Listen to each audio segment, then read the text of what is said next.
सुप्रभात बच्चों, मैं नीमा आपकी हिंदी की अध्यापिका। बच्चों, आज हम पढ़ेंगे हिंदी व्याकरण का पाठ 10 विशेषण। विशेषण किसे कहते हैं, विशेषण के भेद पढ़ेंगे और विशेष्य किसे कहते हैं, प्रविशेषण। ये सब हम इस पाठ में पढ़ेंगे। तो पहला है विशेषण। संज्ञा व सर्वनाम शब्दों की विशेषता बताने वाले शब्दों को क्या कहते हैं, विशेषण कहते हैं, या संज्ञा या सर्वनाम शब्दों की विशेषता बताने वाले शब्द विशेषण कहलाते हैं। ठीक है, विशेषण समझ में आ गया आपका। अब पढ़ते हैं विशेषण के भेद। विशेषण के 4 भेद होते हैं। पहला तो होता है संख्यावाचक विशेषण, दूसरा है गुणवाचक विशेषण, तीसरा परिमाणवाचक विशेषण और चौथा है आपका सार्वनामिक विशेषण। तो विशेषण के भेद हो गए 4, संख्यावाचक, गुणवाचक, परिमाणवाचक और सार्वनामिक। पहला भेद पढ़ते हैं गुणवाचक विशेषण। जो शब्द किसी व्यक्ति, वस्तु के गुण, दोष, आकार, प्रकार, रंग, रूप, अवस्था, दशा, स्थिति का ज्ञान कराएं, उन्हें हम गुणवाचक विशेषण कहते हैं। जिसमें कि गुणों का, दोषों का, आकार का, प्रकार का, रंग का, अवस्था का और दशा तथा स्थिति का पता चले, ठीक है, जिन शब्दों के कारण, तो वो क्या कहलाता है, गुणवाचक विशेषण। जैसे राजा ईमानदार है, तो ईमानदार शब्द क्या है, यहाँ क्या है, उसका गुण है, ठीक है ना, ईमानदार है, कैसा है, ईमानदार। और फिर है आम मीठा है, कैसा है आम, मीठा। उसकी क्या विशेषता है कि वो मीठा है, उसका गुण क्या है, मीठा। तो ये हो गया आपका गुणवाचक विशेषण। नेहा मोटी है, तो मोटी है, ये उसका क्या है, उसकी विशेषता है। नेहा कैसी है, मोटी है, तो यहाँ गुणवाचक विशेषण हो गया। अब है दूसरा संख्यावाचक विशेषण। संख्यावाचक विशेषण कहते किसे हैं, जो विशेषण शब्द वस्तु या व्यक्ति की संख्या बताता है, उन्हें संख्यावाचक विशेषण कहते हैं। क्या बताता है, जो विशेषण शब्द व्यक्ति की, वस्तु की संख्या को बताता है कि वो कितनी संख्या में है, तो वो क्या कहलाता है, हमारा संख्यावाचक विशेषण। संख्यावाचक विशेषण के भेद। संख्यावाचक विशेषण के 2 भेद होते हैं, निश्चित संख्यावाचक विशेषण और अनिश्चित संख्यावाचक विशेषण। अब है निश्चित संख्यावाचक विशेषण। एक निश्चित संख्या का बोध कराता है। निश्चित संख्यावाचक विशेषण किसे कहते हैं, जो एक निश्चित संख्या का बोध कराता है। जैसे कक्षा में 3 लड़कियां हैं, कितनी लड़कियां हैं, 3, तो निश्चित संख्या बता दे हमें, कितनी लड़कियां हैं, 30 लड़कियां हैं, कितनी है, 30 लड़कियां। सीता 9वीं कक्षा में पढ़ती है, कौन सी कक्षा में पढ़ती है, तो हमें यहाँ पे एक संख्या बता दी है कि 9वीं कक्षा में पढ़ती है, तो यहाँ हमारा निश्चित संख्यावाचक विशेषण हो गया। अब है अनिश्चित संख्यावाचक विशेषण में निश्चित संख्यावाचक विशेषण नहीं होता। अब देखिए अनिश्चित संख्यावाचक विशेषण में जो होता है वो किसे कहते हैं हम, या अनिश्चित संख्यावाचक विशेषण में क्या नहीं होता है, निश्चित संख्या नहीं होती है, निश्चित संख्या का बोध हमें नहीं होता है, उसे हम अनिश्चित संख्यावाचक विशेषण कहते हैं। जैसे कुछ छात्र पढ़ रहे हैं, अब हमें इनकी संख्या का पता नहीं है कि कितने छात्र पढ़ रहे हैं, हम क्या कह रहे हैं, कुछ छात्र, तो कुछ शब्द हो गया यहाँ पे अनिश्चित।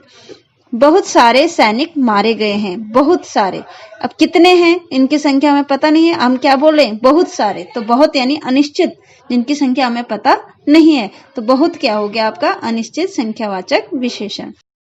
तीसरा है परिमाणवाचक विशेषण। जो शब्द माप, तोल संबंधी विशेषताएं बताते हैं, उसे परिमाणवाचक विशेषण कहते हैं। जो शब्द क्या बताते हैं, माप, तोल संबंधी विशेषता, कि कितना इसका परिमाण है, कितना इसे मतलब तोलने में यानी कितने किलो का है, या कितना इसको मापा जाता है, मीटर में मापा जाता है। जो ऐसे शब्द जो हैं वो क्या कहलाते हैं, परिमाणवाचक विशेषण। जैसे परिमाणवाचक विशेषण में हो गया 2 लीटर दूध दीजिए, ठीक है। लेकिन परिमाणवाचक विशेषण के भी 2 भेद होते हैं। जैसे हमने पढ़ा था कि संख्यावाचक विशेषण के 2 भेद होते हैं, निश्चित और अनिश्चित, ऐसे ही परिमाणवाचक के भी 2 भेद होते हैं, निश्चित परिमाणवाचक और अनिश्चित परिमाणवाचक। निश्चित परिमाणवाचक में जैसे 2 लीटर दूध दीजिए, 4 मीटर कपड़ा लाइए, तो यहाँ निश्चित पता है हमें कि 2 लीटर 4 मीटर। लेकिन अनिश्चित में हो जाएगा थोड़ा सा दूध दीजिए, कुछ कपड़े दे दो, थोड़ा कुछ, यहाँ हो गया अनिश्चित परिमाणवाचक विशेषण। इसके बाद सार्वनामिक विशेषण। जो सर्वनाम शब्द संज्ञा से पहले लगकर उस संज्ञा शब्द की विशेषता बताते हैं उन्हें हम क्या कहते हैं? सार्वनामिक विशेषण कहते हैं। अब जो सर्वनाम शब्द संज्ञा से पहले लगते हैं, ठीक है, संज्ञा से पहले लगते हैं तो उस संज्ञा शब्द की विशेषता बताते हैं। यानी संज्ञा से पहले सर्वनाम आ जाता है और जो संज्ञा सर्वनाम के बाद आ रहा है उसकी विशेषता बताते हैं तो वो सार्वनामिक विशेषण कहलाते हैं। जैसे हमारा घर सबसे ऊंचा है, तो हमारा क्या है? सर्वनाम, घर क्या है? संज्ञा। तो किसकी विशेषता बता रहे हैं? घर की। तो हमारा घर सबसे ऊंचा है, यानी सर्वनाम जो है संज्ञा की विशेषता बता रहा है, तो यहाँ पे सार्वनामिक विशेषण है। दूसरा है यह लड़का अवश्य आएगा। यह लड़का किसकी विशेषता बताई जा रही है? लड़के की। यह लड़का, तो यहाँ सर्वनाम आया पहले संज्ञा से, तो ये क्या हो गया आपका? सार्वनामिक विशेषण। उसके बाद है विशेष। जिन शब्दों की विशेषता बताई जाती है उन्हें हम विशेष कहते हैं। विशेष किसे कहते हैं? कि जिन शब्दों की विशेषता बताई जाती है उन्हें हम विशेष कहते हैं। क्या कहते हैं? विशेष। जैसे मोहन पतला है, तो मोहन क्या है? विशेष है, और पतला क्या है? यहाँ पे विशेषण है। प्रविशेषण। दूसरा प्रविशेषण। विशेषण की भी विशेषता बताने वाले शब्दों को प्रविशेषण कहते हैं। अब प्रविशेषण किसे कहते हैं? जो विशेषण की भी विशेषता बताए उन्हें हम प्रविशेषण कहते हैं। जैसे वह बहुत लंबा है, बहुत लंबा है, तो बहुत यहाँ पे है प्रविशेषण और लंबा है आपका विशेषण हो गया। तो आपको समझ में आ गया होगा विशेषण, विशेष और प्रविशेषण। अब है विशेषण की अवस्थाएं 3 होती हैं। अवस्थाएं है मूलावस्था, उत्तरावस्था और उत्तमावस्था। मूलावस्था में जैसे हो गया उच्च, उत्तरावस्था में उच्चतर और उत्तमावस्था में उच्चतम। निकट, निकटतर, निकटतम। श्रेष्ठ, श्रेष्ठतर, श्रेष्ठतम। मधुर, मधुरतर, मधुरतम। ये है आपके विशेषण की अवस्थाएं, 3 अवस्थाएं, मूलावस्था, उत्तरावस्था और उत्तमावस्था। अब है विशेषणों की रचना किस प्रकार से होती है। विशेषणों की रचना जो है 4 प्रकार से होती है। एक तो संज्ञा शब्दों से होती है, दूसरा सर्वनाम से, तीसरा क्रिया से, चौथा है आपका अव्यय से। तो पहला है संज्ञा से, तो आलस्य का आलसी हो जाएगा, ज्ञान का ज्ञानी, सर्वनाम में हो गया कौन का कैसा, जो का जैसा।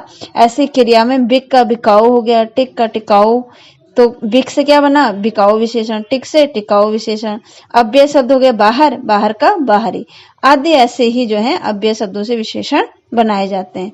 तो विशेषणों की रचना भी आपको समझ में आया कि 4 प्रकार से होती है, संज्ञा से, सर्वनाम से, क्रिया से और अव्यय शब्दों से। तो अब इसका थोड़ा सा सार पढ़ लेते हैं कि हमने क्या क्या पढ़ा इसमें। पहला तो हमने विशेषण की परिभाषा पढ़ी है, दूसरी हमने पढ़ी है विशेषण के भेद पढ़े हैं, 4 भेद, गुणवाचक, संख्यावाचक, परिमाणवाचक और सार्वनामिक।